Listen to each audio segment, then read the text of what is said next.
All right. So thank you for everyone to come for coming out tonight. This is the Heart of the Internet Runs on Carbon, which is a webinar that's going to inform you about data centers, the position they hold in the Virginia economy, and the way they affect energy usage in Virginia and the world, basically. We're very luckily joined by the Loudon Climate Project and Sierra Club and the League of Conservation Voters tonight. Without further ado, let's get to introducing our panelists. I will throw it immediately to Natalie, who is the reason we are all here tonight. Hi, my name is Natalie Pian. I use the pronouns she, her, hers. I live in Leesburg, Virginia, in the indigenous Manahoac territory, and I'm in this work because I understand the human impact on the interdependent web of life and on climate change. Bob. Hey folks, my name is Bob Shippey. I am the legislative chair for the Virginia Sierra Club. I use he, him pronouns, and my work primarily is at the state level on energy and equity issues. Over to Ivy. Hi, I'm Ivy Main. I'm the Sierra Club's Virginia chapter conservation chair and renewable energy co-chair. I live in Northern Virginia, so the data centers are near and dear to my heart. And I use she, he, she, her pronouns. I knew I'd screw that up. And I'm delighted that you could all be here because this is an issue that is now coming to the fore as we have a greater understanding of the climate crisis and how little time we have. I don't see Paige on here, but I assume we want Paige to introduce herself. Yeah, that's totally my fault. Absolutely, Paige. Paige will be doing our call to action at the end. If you want to introduce yourself, go for it. Absolutely, I can do that. I really am just a supporting role here. All the wonderful people that just introduced themselves do all the great work, and I'm just happy to work with them. But I'm Paige Westlink.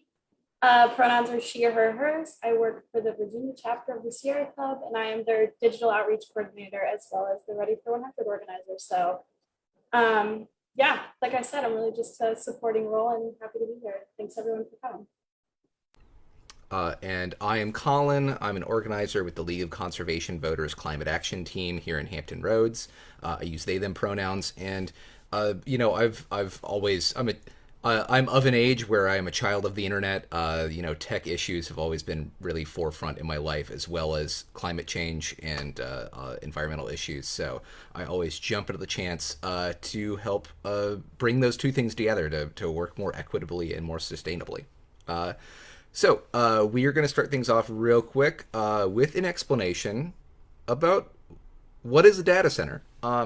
This is, a lot of these kind of like bigger tech terms can get a little confusing sometimes, so we figured we'd take the time to explain what a data center is, especially because even if you kind of know what it is conceptually, you don't always know kind of the sheer scope and scale that these things tend to take up. So for some real quick definitions for what these things are, a data center is a large physically networked set of computers, usually in, they'll be centralized in a large, building. And this is what stores data for websites, apps you use, anything that you've ever heard of as the cloud is being stored on a data center computer. And while the cloud is a relatively new term, that's generally how the internet has worked as long as it's existed. So a really easy example, if you open up your Gmail account, your computer has software on it that reads the information from Gmail and displays it like it would display any web page. And it'll temporarily store whatever data that Gmail sends you to see. So, you get an email, you pull it up, that information is temporarily stored on your computer, but it lives inside of a data center controlled by Google. And the software that makes all of the email work, any files that are stored in an email, they live in a data center somewhere instead of necessarily living on your computer. And this, can make things really easy as far as, we're using Google Drive to host several of the files that we're using tonight, for example. But it kind of takes the idea out of your head of where exactly all this data is being stored and how many computers are actually involved with making this whole endeavor work. And in fact, data centers are also incredibly key to the way that fundamentally the internet functions.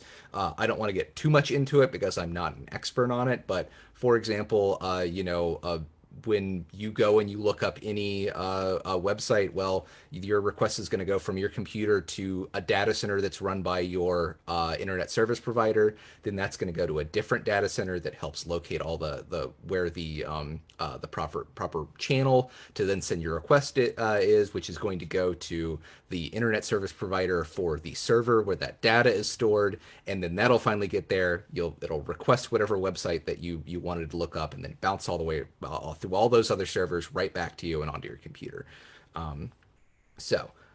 What does that mean physically, though? So this is a room in a data center. These big black cabinets are called racks, and each one of them, like a standard size rack, can hold up to 42 servers. And a server is just a commercial industrial scale computer. Data centers will pack as many of these as they can into a building with just enough room for wires and for technicians to come in and out and make sure everything works right. This is to maximize their capacity of storage and profit. Since most of these data centers are not being operated by small companies, they're being operated by corporations like Amazon and Google. And really, the only limits at that point to how many computers you can fit in a data center is how big of a building you can build and how much power it takes to run it. It's easy to think, oh, well, yeah, it needs a lot of power to power all these computers. But the even more important thing is keeping them cool. We've all probably been in a situation where your phone gets a little too hot in your hand or a laptop gets too hot on your lap. Now imagine, a room that has 20,000 computers shoved into it, and how hot that probably gets. And that requires an incredible amount of liquid and air cooling, both for direct cooling to the units as well as keeping an ambient temperature to help sustain that cooling long term. And just as an example to show how big these places are, on the left here, we have an industrial scale fan that is used in data centers to keep things cool, to radiate off heat from coolant. And usually they try to keep these at a crisp and cool 65 degrees, which requires truly huge ventilation, an incredible amount of power. And on the right here, we have a diesel peaker generator. So usually, these data centers will be just running off the power grid, just like anything else. But as we all know, everybody comes home from work, everybody gets off school, and the first thing they do is, they jump on the computer, or, right after dinner, everybody's, they're queuing up whatever video streaming service to watch a movie, and you can get these huge spikes in traffic, which causes huge spikes in heat and huge spikes in energy usage. And so in order to make up for that, data centers will frequently have these big peaker generators to give them additional energies in case the local power grid can't keep up with a spike in usage. And they use an incredible amount of gas, and they are very dangerous to the environment. They put out a lot of pollutants. To give you more understanding on exactly everything that goes into how a data center affects the community, how it affects the environment, I'm going to throw it over to Natalie for the rest of this presentation.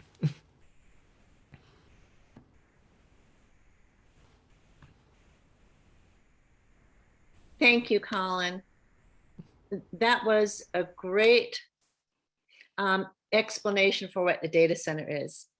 So here's a map showing the relative sizes of US data centers in terms of power capacity.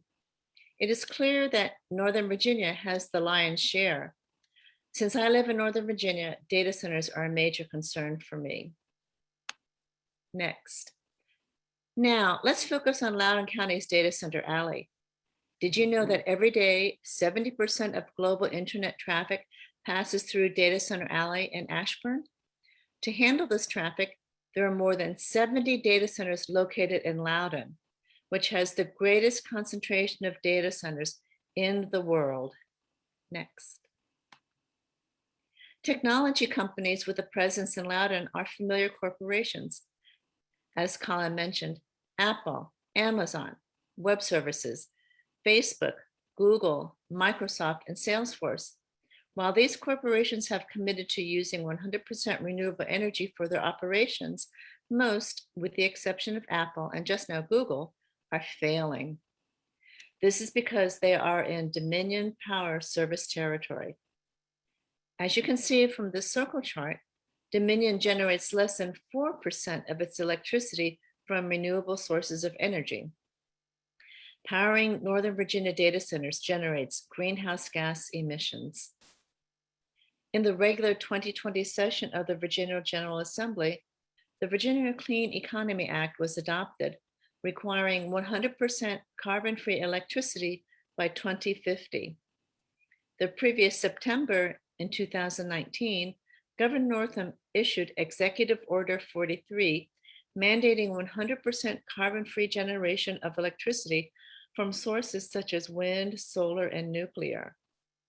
Environmentalists are extremely concerned that the huge data center energy demand will make the transition to renewables difficult, if not impossible. Moreover, the Virginia Clean Economy Act and the Executive Order 43 timeline is too slow because neither is consistent with the 2018 UN Intergovernmental Panel on Climate Change report that states by 2030, greenhouse gas emissions must be reduced to 45% below 2010 levels. Increasing greenhouse gas emissions to power data centers is the wrong way to go. Next. In 2019, Greenpeace analyzed the energy consumed by Loudon data centers and created this graph to summarize the results. It shows total energy demand by company, with green depicting renewable energy and black Dominion energy. Note, the graph for Google will turn green in the near future. Clearly, Amazon Web Services, which has built more than 66 new data centers, is the worst offender in terms of not fulfilling its 100% renewables pledge. Next. The Greenpeace report also determined that the amount of energy consumed by data centers in Loudoun County alone was equivalent to that generated by over 5 coal-fired power plants. For all of Virginia, the equivalent of 9 coal-fired power plants. Thankfully, most coal-fired power plants in Virginia are being shut down. Here's another way to think about data center energy demand. The Greenpeace report stated that Data Center Alley required 2.75 gigawatts of energy. That's enough energy to power 5 to 10 times all the households in Loudoun County. That's a lot of energy. Next. This 2018 graph forecasts the energy demand from various sectors such as, starting at the top, networks in blue, production of information and communication technology in red, consumer devices like TVs, computers, and mobile phones in yellow, and data centers in green. It shows that energy for data centers will be increasingly more significant to the total. This graph was created before the global pandemic. Now, our reliance on the internet has skyrocketed, and it wouldn't be surprising if data centers were to play an even larger role. In September 2019, only 7 months after publication of the Greenpeace report, Amazon co-founded the Climate Pledge, setting goals to meet Paris Climate Agreement 10 years early. This sounds great. Amazon Web Services promotes 6 new solar farms in Virginia and 3 wind farms as evidence of its commitment to renewable energy. The design total for these facilities is 700 megawatts of renewable energy. That sounds like a lot of renewable energy, but as Greenpeace reported, Amazon consumes 2.75 gigawatts. That's 27,500 megawatts of energy. Complex calculations can be made to determine what percent of Amazon Web Services demand is being supplied by renewables. But I'm not an engineer and I don't know how. I did find a 2019 International Energy Agency report that globally for Amazon, about 50% is from renewables. In April 2021 press release, Amazon announced 9 new utility scale wind and solar energy projects around the world, including the US, making it the largest corporate purchaser of renewable energy. These projects will supply renewable energy to Amazon's various entities, including Amazon Web Services, and put Amazon on a path to power 100% of its activities with renewable energy by 2025. This is excellent news globally. Locally, though, the current state of data centers is not rosy. Here is the headline from a September 10th, 2020 BizNow Washington, D.C. article. Pandemic has dramatically increased Northern Virginia data center demand.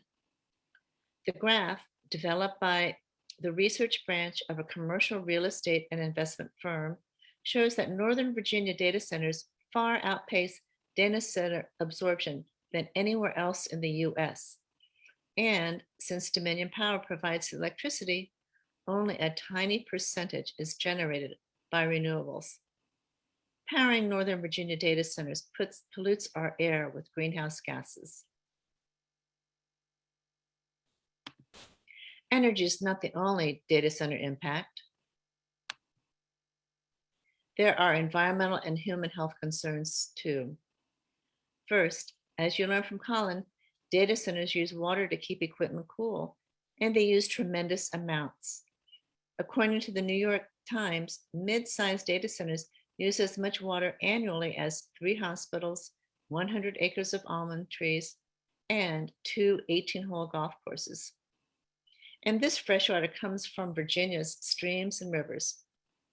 Recently, it should be noted, Amazon partnered with Loudouns Water to start using recycled water, a good step. Second, land. Data centers occupy lots of land, precluding any other use such as affordable housing or small business. To give you a sense of scale, this aerial view of a major data center facility shows residential housing in the upper left-hand corner. It is dwarfed by data centers.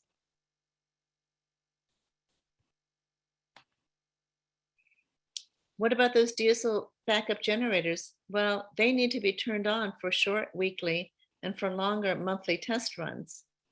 While testing, air pollutants such as ozone precursors and fine particulates are released. Northern Virginia is an ozone air quality non-attainment zone, and that's why we have vehicle emissions testing. Ozone causes asthma attacks. As for fine particulates, PM 2.5, there is no safe lower limit. These fine particles accumulate in the lungs and can cross from lungs to the bloodstream, causing lung and heart disease. And of course, diesel backup generators require diesel fuel storage tank.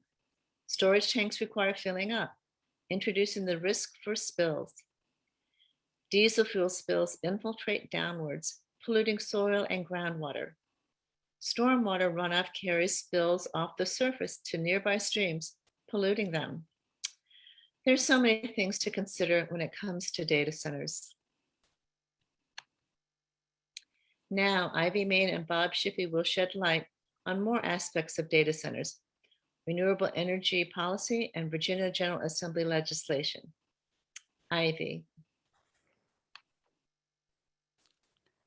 Thanks, Natalie, and thank you, Colin, for setting the stage for us. I'm going to talk about the policy landscape that we're facing here in Virginia and what it is that we can do, what data centers can do, and how we could perhaps move them along. Next slide, please.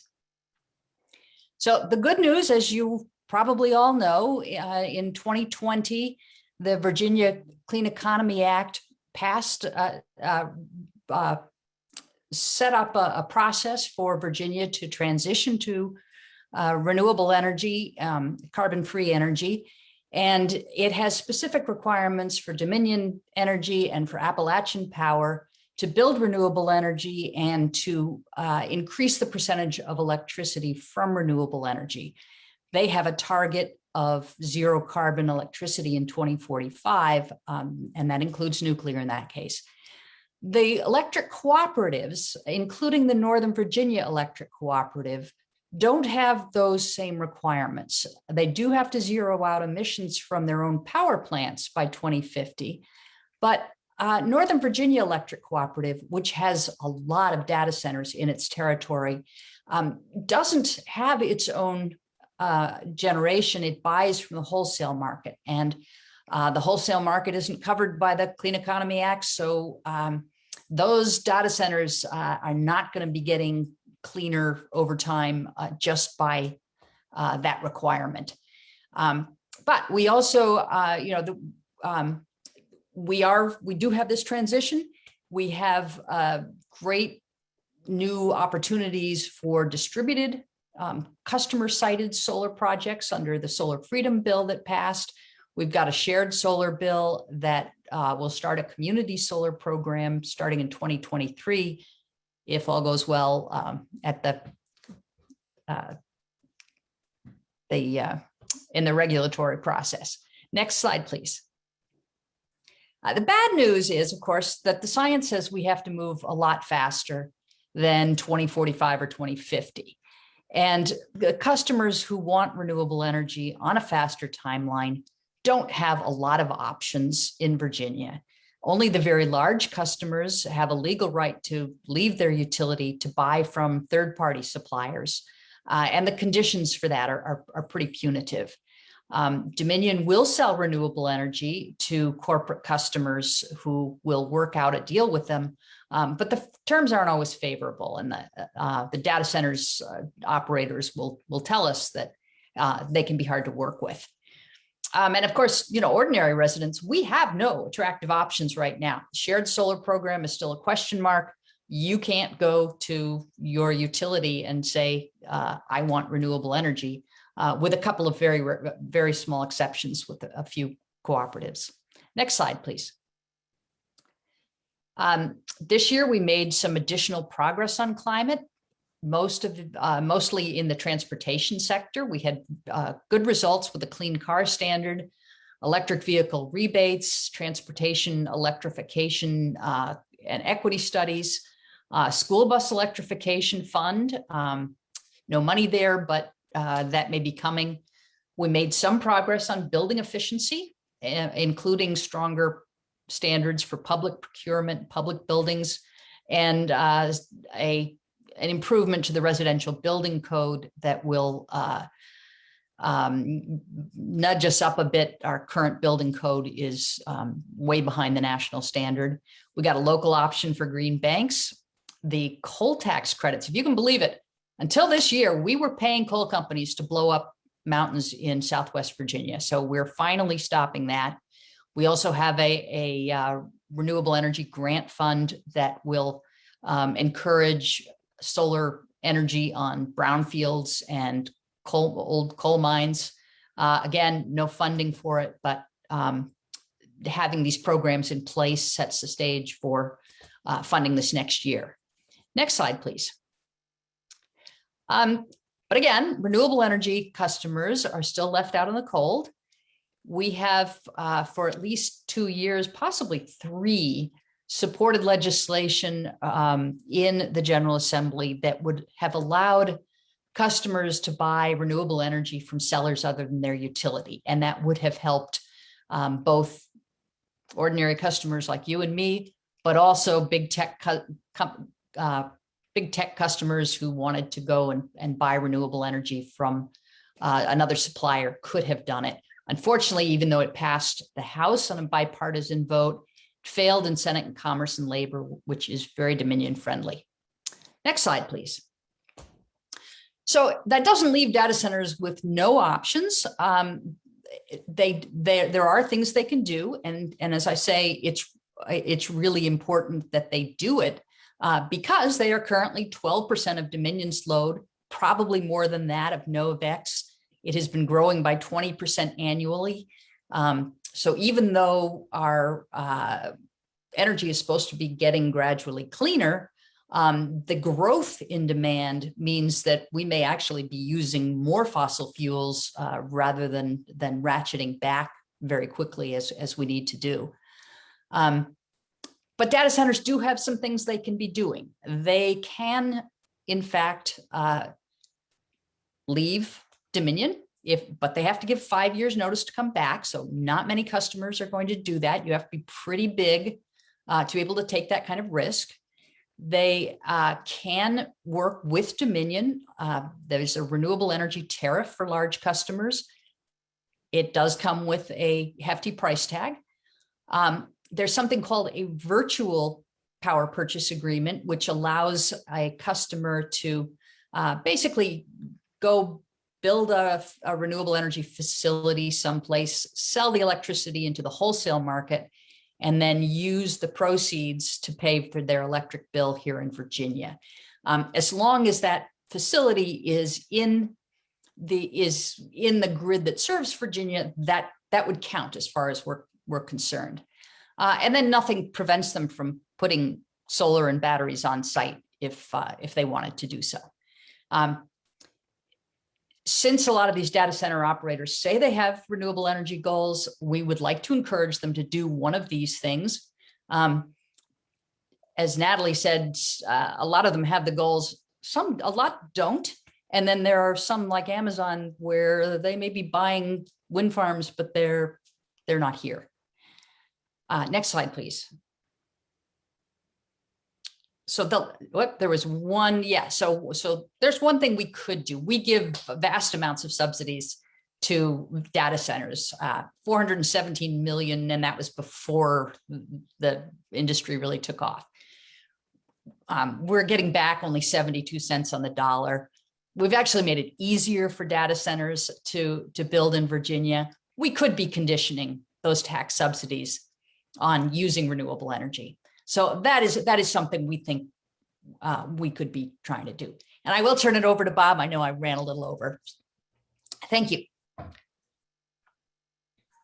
Thank you, Ivy. As most of you listening to this can probably tell, Ivy is the expert and has forgotten more about these policy matters than I'll ever know. So appreciate her being a key member of our legislative program with Sierra Club. So I'm just going to give you a little bit more of a drill down in terms of where we are legislatively and kind of segue into potential actions that we might take. So if we move on to the legislative background slide. So as Ivy mentioned, it really is important that we get to a place in Virginia where companies can have some kind of choice in where they're buying their energy. And she also mentioned we've been trying to fight for this for 2 or 3 years. Corporations do, especially large corporations, do have renewable energy goals typically these days. And it has been, except for the largest ones, it's very difficult for them to have any kind of choice in how they source their energy. And as Ivy also mentioned, the terms, even for those very large companies, are extremely severe and unpleasant for them to absorb. I do want to give you a little bit of background as to why this is the case. So the Code of Virginia did allow for choice. If a company would offer 100% renewable energy, and the utilities, the monopoly utilities, did not offer 100% clean energy plan. So for a few years, there were competitors, and there still are competitors in Virginia who were selling clean energy plans to companies. However, the code also said that once the monopoly utilities did develop and got approval for what the commission, the State Corporation Commission, defines as a 100% green energy plan, then that choice goes away. So Appalachian Power, which some of you know about, is sort of this, doesn't get all the press that Dominion does, but they are one of the two investor-owned utilities in Virginia. They got a plan approved in 2019 by the State Corporation Commission for 100% clean energy tariff, as they call it. Now, we would not necessarily agree that what's in that basket of energy is clean energy. There's some old hydropower and biofuels and things like that that are included in that. So it's kind of a bad plan to begin with, but the SEC approved it. So that triggered the end of energy choice in Appalachian Power's territory. Dominion was developing their own plan at the same time, and they got theirs approved about a year ago. So in all of the IOU territories, there no longer is choice. So you see in this middle paragraph, and I won't read the whole thing, but you can kind of see that we did get some real headway in the House of Delegates on this matter. In fact, bipartisan support, particularly this year, to allow choice again. However, the Senate is sort of a graveyard for a lot of our policy ideas in the energy space. And sadly, we even saw some Democrats that had voted for choice in 2020 vote against it in 2021. So this is one reason why we're not trumpeting, sort of a let's call your legislators about this in tonight's presentation, because it appears to be running aground in the GA. One other note, in about a week from now, there is a little known commission. It hasn't met for years, but in this year's General Assembly, the Commerce and Labor Committee decided to activate it to discuss a number of bills that they had just killed. And this matter of energy choice may come up in that session. We will be there, Sierra Club will be there, many others will. There will be public opportunity to participate, and you may want to. It's a week from Friday on the 10th. I do list the key legislators in both the Senate and the House that are on that committee. If you see a familiar name there, then it might be worth reaching out to them and saying that this is an important issue to you. We do not know the agenda for this meeting. We do not know what's going to happen, but I wanted to let you know that it is going to happen. So in summary, we're kind of at a standstill at the state level. We haven't forgotten about it. I want you to keep this in the back of your head as we move forward on this, because this is a marathon, not a sprint. But for now, we think the opportunity is primarily in the local arena. So I will pass it back to Colin for that. All right. So we did want to have an opportunity for questions if anybody has any. And lo and behold, we do. Feel free to submit them in the chat. Tiziana asks, where do you see community choice aggregation in the mix? From my understanding, the Virginia Code already allows for it to be set up. And I believe, Ivy, you said you know how to field this question. Yes, she's right. Community. So what is community choice aggregation? It is a provision in law that allows an entire community, a locality, to move away from its local utility and buy electricity from another provider. For them to do that, there's a set of requirements, but the locality basically can do it and bring with it as many of its local residents and businesses who want to join. It is legal under Virginia law. Nobody's ever done it. I think because everybody kind of waits for someone else to go first. There is a group called Virginia Clean Energy that is dedicated to spreading the word on the availability of this. They have gotten a legal opinion from University of Virginia Law Clinic to sort of bolster the legal availability of this. I know they've had some talks with Loudoun County. I don't know where those stand.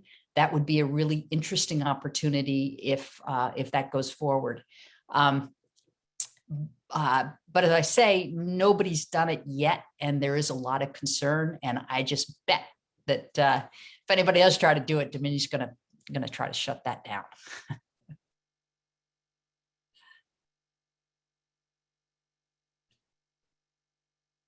Colin, you're muted. I always forget to unmute myself. So we've got a couple more questions regarding energy usage. First, Nathan asks, "Is green hydrogen?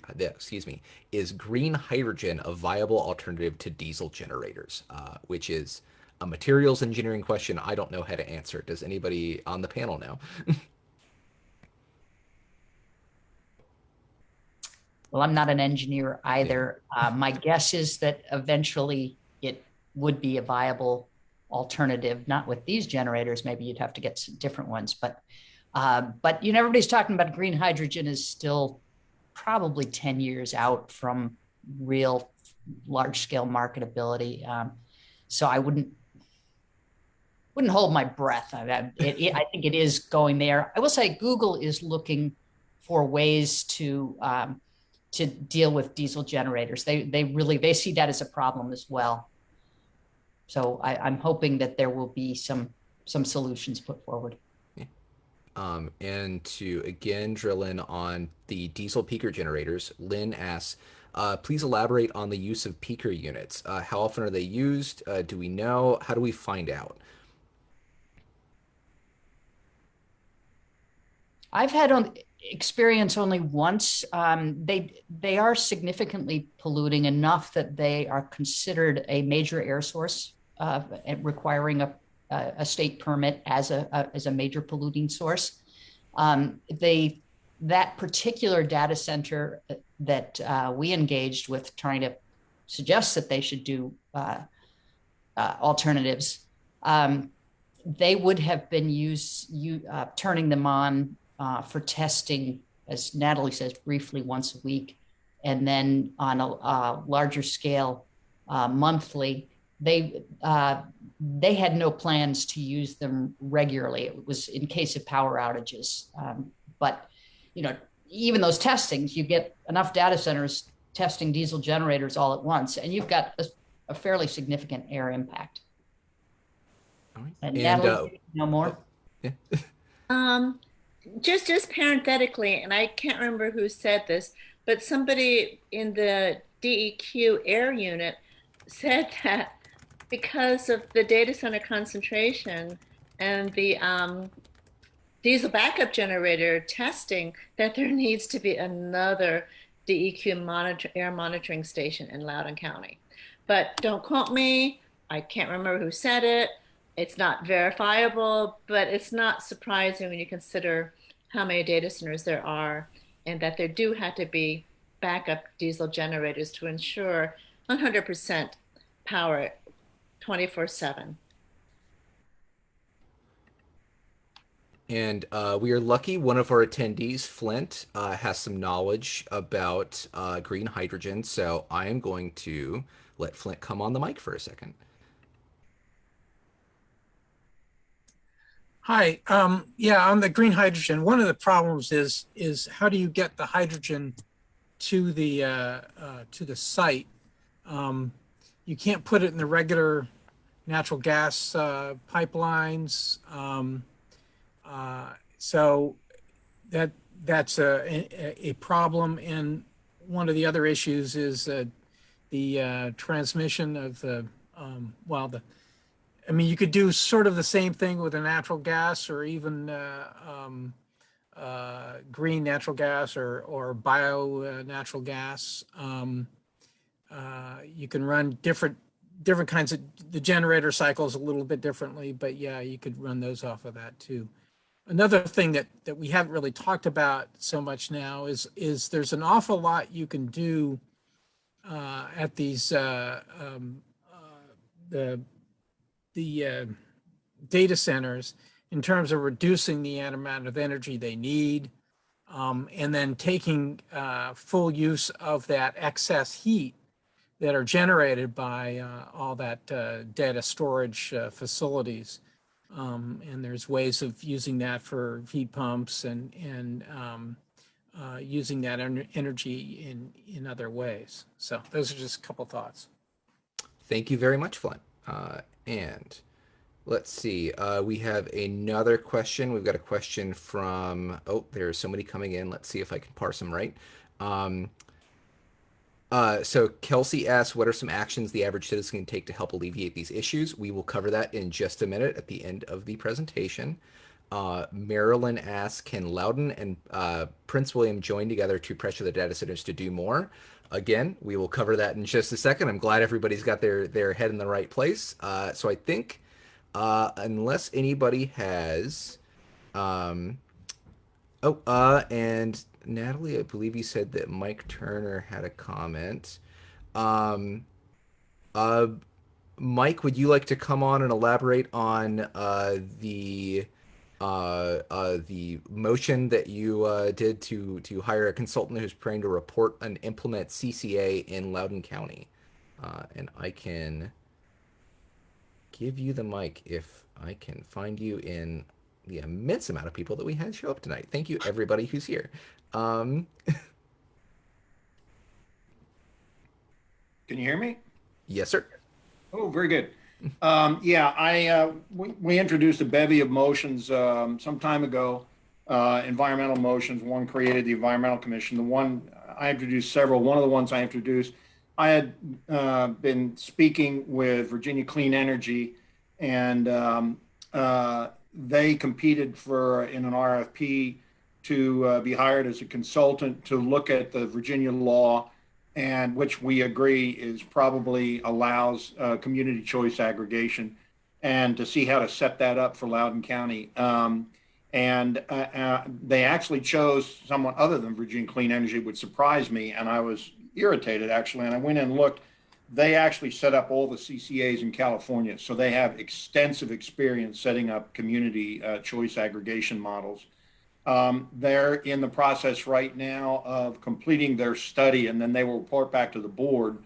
I agree that we have encountered virtually no resistance from Dominion yet, but I just don't think they've woken up. I think when we start talking seriously about community choice aggregation, it could turn into a fairly big food fight.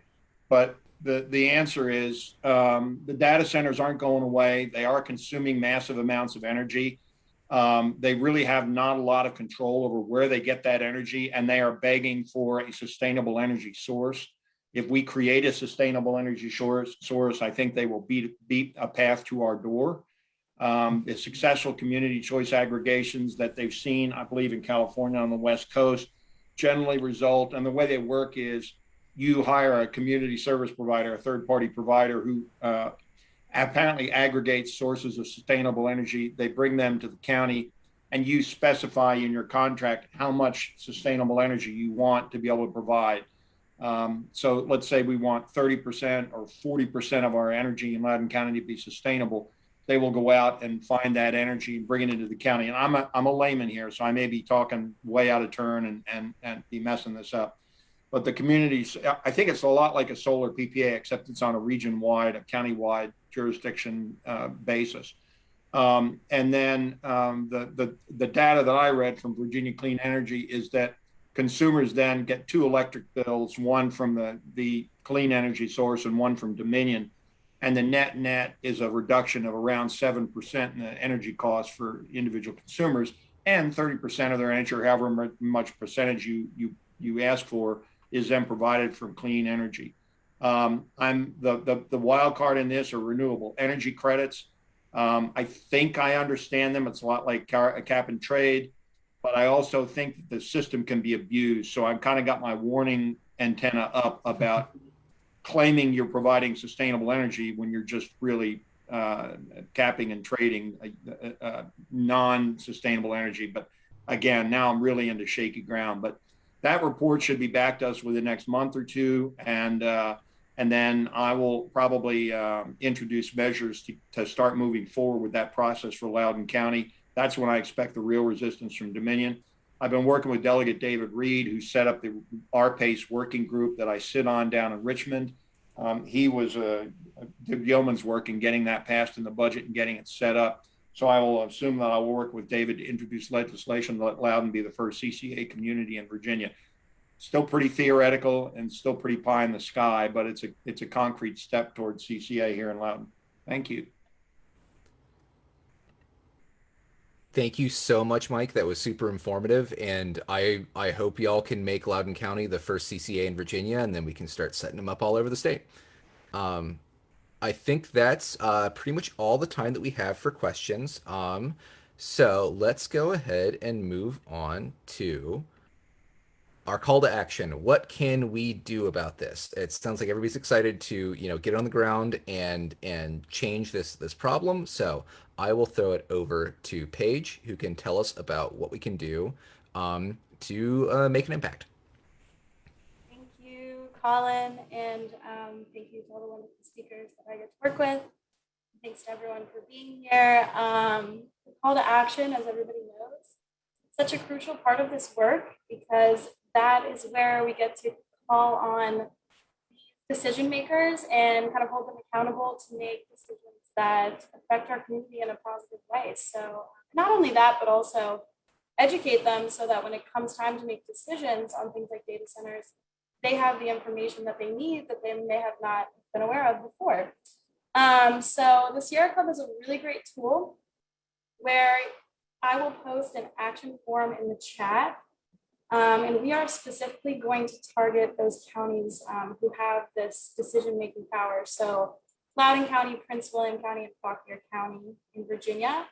So this action link that I'm posting in the chat is only for those counties to take action. So if you're from those counties, you can click on that link and you can send a message requesting that these counties make decisions on data centers that are good for our environment and healthy for our communities. So it's a really, really powerful tool, and it is just crucial that we have this personal piece and your voice is really, really letting them know that this is something that we care about and something that's extremely important to residents of these counties. So yeah, it's an amazing tool, and it takes 2 seconds to fill out. So wonderful way to take action in a tiny amount of time.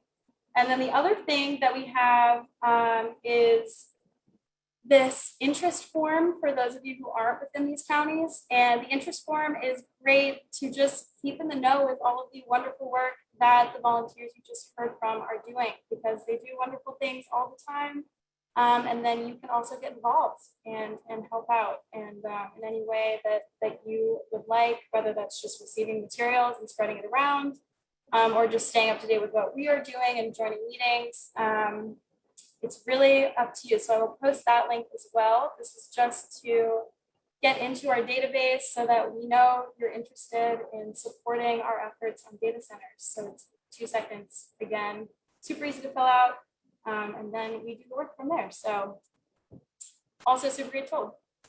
And yeah, that is pretty much all from me. I will just say again, this is taking action on this for people within Fauquier, Loudon, and Prince William. I mean, just filling this out and taking 2 seconds to do it, just sending that message and educating those decision makers goes such a long way, as all of you probably know, because it is my understanding they're all very educated on these issues and you're probably activists.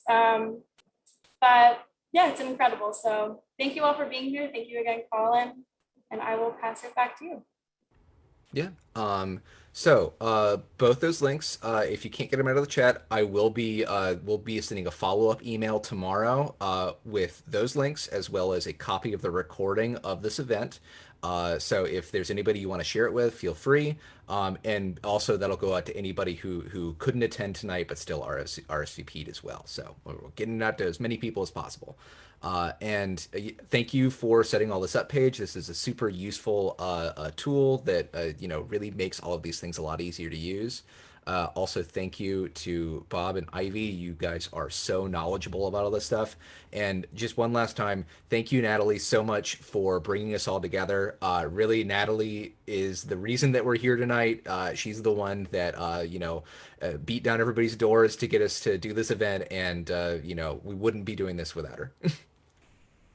But yeah, I will let everybody get back to their wonderful Tuesday evening. So I will go ahead and I will stop recording.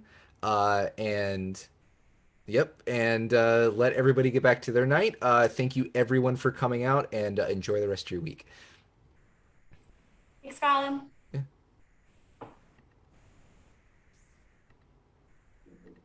night, everybody.